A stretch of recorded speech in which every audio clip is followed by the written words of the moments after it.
Hey, my name is Phil Ahrens. As a writer, I have lore in my stories that only I know more of than other people, since I made it up. Star Wars Theory thinks he knows more about Star Wars lore than the man who made it. I'm going to talk about it and show how he doesn't know more lore than the person who made that world. First off, while Star Wars may be owned by Disney now, it was created by George Lucas.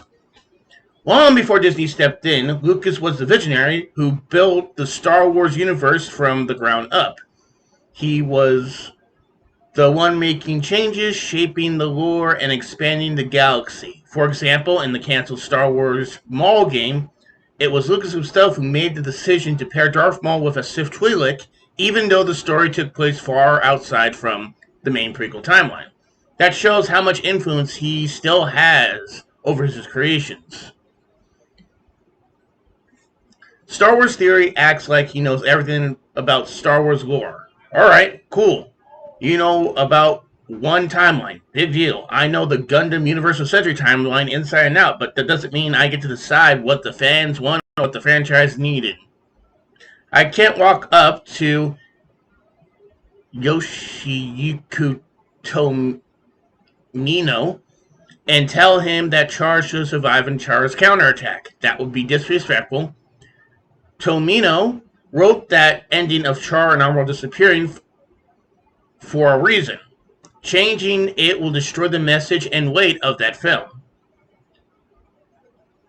Now that Disney has the keys to Star Wars Theory doesn't even want to talk about Andor because to him it's not real Star Wars. But hold up, Andor is part of Rogue One, a Star Wars story. Keyword Star Wars. How is it not Star Wars? Sure, there's no lightsabers swinging around every episode. Big deal. It still has blasters, plans, the Empire, rebellion, tension, everything that builds up the Star Wars universe. Look, I don't like Gundam Witch of Mercury for a lot of reasons, but I'm not going to sit here and say it's not Gundam. It still hit core themes like anti-war messages, personal loss, and political conflict. Pillars that Gundam was built on. Even my brother likes it, and I respect that. So just because something doesn't match your flavor of the franchise doesn't mean it stops being part of it. So, before I get into my own thoughts, let me say this. Andor is Star Wars. It's built on one of the most important eras in the franchise. The Galactic Civil War between the Empire and the Rebellion.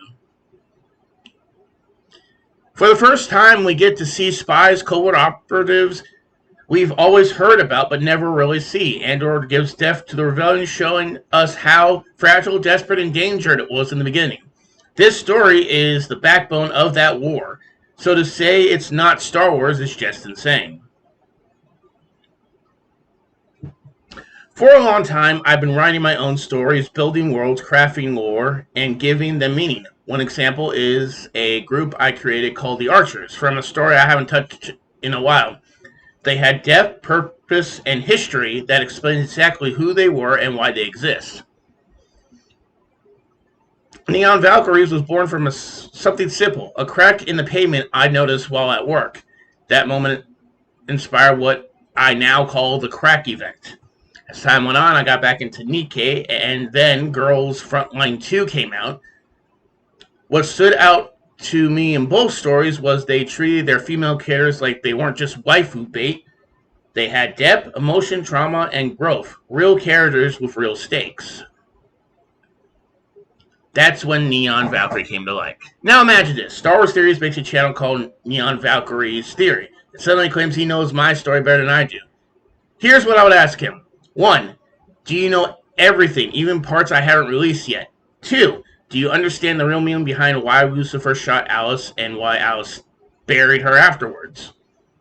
3. Do you know how many days, hours, days, and years it took me to build this world? If you say yes, then you're lying.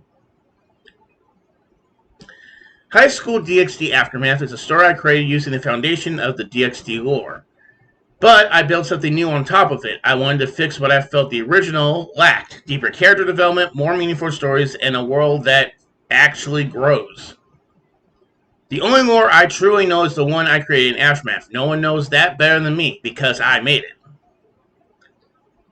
Star Wars theories could try to understand it, but he'll get lost right away unless he first understood what DST really is. He have to actually know seasons 1 through 3. And no, I would say skip 4. Animation and just crazy stuff. He has to see that Rhea's grandma isn't just a cum waifu. She's a leader, she's compassionate, she's more than fan service. He also has to realize that Issei was written as a weak main character.